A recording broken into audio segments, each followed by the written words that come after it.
Olá pessoal, tudo bem com vocês? Tudo tranquilo? Eu sou o professor Carlos Merlim, professor de filosofia, e esse é o momento em que vamos ficar juntos um pouco, pensando, refletindo, filosofando juntos. Sejam todos muito bem-vindos, muito bem-vindas. É uma honra, é um prazer, é um privilégio, é uma alegria estar com vocês nos próximos minutos, falando sobre filosofia, pensando sobre filosofia, refletindo mais e melhor, porque toda vez que pensamos profundamente, nos tornamos seres humanos melhores. E o objetivo hoje com vocês é fazermos ali alguns exercícios do caderno de atividades, no volume 3. Vamos fazer juntos o exercício 1, 3 e 5 do seu caderno de atividades. Então vamos lá. Bem-vindos e bem-vindas. Vamos juntos fazer esta atividade, tá bom? Então, muito bem. Lá do caderno de atividades, repito, no volume 3, as atividades 1, 3 e 5. Vamos começar aqui com essa atividade que vai nos ajudar a rever alguns conceitos, a filosofar e a pensar um pouco melhor. Diz ali a atividade, para ler esse pequeno texto. Sem preguiça, hein, pessoal? Filosofar requer leitura. Pensar requer leitura. Então, a gente tem sempre que ter o hábito de ler. Não pode ter preguiça e tem que ler com calma, tem que ler com foco, tem que ler com reflexão. Vamos ler. O que nos torna humanos? Alguns dizem autoconsciência. O que significa isso? Definição: ter uma imagem de si próprio como um indivíduo que pensa, age e sente. Opa, uma definição interessante para aquilo que faz com que o professor Merlim seja um ser humano e vocês também, cada um de vocês. A nossa essência. E qual seria essa essência? Alguns dão o nome de autoconsciência. O modo como pensamos, agimos, sentimos. 3 aspectos, 3 dimensões de um ser único. O pensamento, a ação, o sentimento. Muito bem. Interpretado isso, acho que é como ter uma imagem mental de si mesmo olhando de fora. Como num filme. Um filme, muito bem. O filme no qual eu sou o personagem. Então eu estou olhando para mim, preocupado com o que eu penso, com o que eu sinto e com aquilo que eu faço. Vamos lá. Agora responda as questões propostas. O texto apresenta uma definição de autoconsciência. Ter uma imagem de si próprio como um ser que pensa, age e sente. Pensando nisso, vamos preencher esse esquema aqui. Você foi convidado a colocar aqui, aqui e aqui elementos desses 3 aspectos. Que penso, que sinto, que faço. Quais ações eu poderia colocar aqui então? As ações de estudar, brincar, passear, descansar. Você poderia selecionar algumas ações e tentar vincular essas ações a sentimentos. Qual dessas ações te traz alegria, tédio, receio, insatisfação? Qual? Qual dessas ações faria isso com você? E aí você pensaria também na próxima dimensão. Quais pensamentos? Professor Merlim, o senhor não deixou aqui. Claro, eu não quero que você copie nada, eu quero que você reflita, eu quero que você faça. Então, ações, a relação dessas ações com sentimentos, e aí você elenca alguns pensamentos, porque isso é tudo vinculado, pessoal. Conforme nós sentimos, nós agimos e pensamos. De repente, a ação de brincar me traz uma grande alegria e eu penso como a vida é boa. Às vezes estudar me traz ali um sentimento de tédio, porque nem sempre estudar é muito fácil, e o pensamento, puxa, por que eu preciso fazer isso?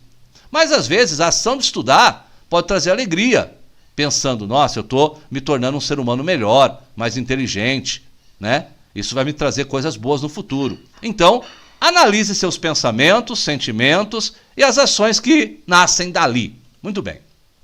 E aí você vai pensar no filme da sua vida. Como seria esse filme? Lembre-se que para fazer um filme da própria vida, qual é o roteiro? O personagem é você. O autor é você. O ator é você. O roteiro você que faz. Não é isso? Ou seja, você faz tudo. Quais pensamentos vão ser os mais presentes no filme da sua vida? Quais pensamentos você anda tendo mais? Quais sentimentos você anda tendo mais? E o que você tem feito mais? Mesmo nessa época tão difícil, o que você tem sentido? O que você tem feito? No que tem pensado? Olha, já está aí o roteiro do seu filme, está aí a maneira com a qual você pode descrever a sua vida, um pedaço dela, como se fosse um filme, né? Vamos pensar, por exemplo, nessa situação, ó. Pensamento e reflexão, né? Amor, carinho, raiva, agressão. O que é isso? Eu estou mostrando para vocês nessa atividade a profunda relação que nós precisamos ter entre aquilo que sentimos, aquilo que fazemos e a importância de ter essa dimensão intermediária. Como assim, professor Merlin? Veja como vai ficar mais claro. Ó. Olha a atividade 3 que é ali. Ó. Muitas vezes agimos como manda o coração, ou seja, orientados por sentimentos. Entretanto, nossos sentimentos podem ser intensos, confusos e até contraditórios ou contrários. Além disso, tanto eles quanto as atitudes podem ser considerados ou positivos ou negativos. Pensando nisso, complete a tabela a seguir com as informações solicitadas. Então, olhe lá. Positivos, negativos. Vamos pegar um sentimento positivo, amor. Um sentimento negativo, raiva. Que tipo de ação o amor pode me levar? A ações de carinho. Que tipo de ações a raiva pode me levar? A ações de agressão. E será que devemos agir assim? Sentiu, agiu? Não, meu querido.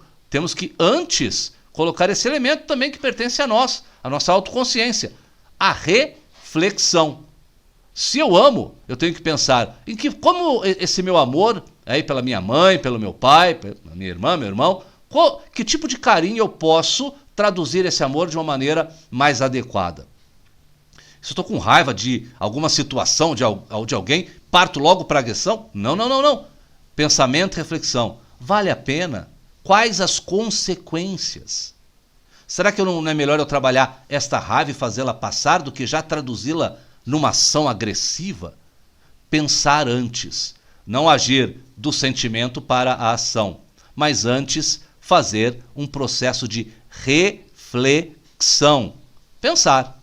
Tudo bem?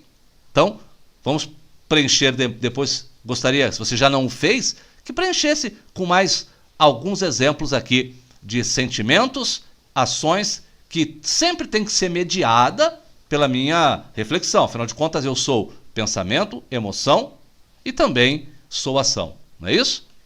Agora, olha, a atividade 5 tem a ver com aquele tema da contradição que nós estudamos juntos, né? Lembra dos pensamentos contraditórios? Somos seres com sentimentos contraditórios e pensamentos contraditórios muitas vezes também.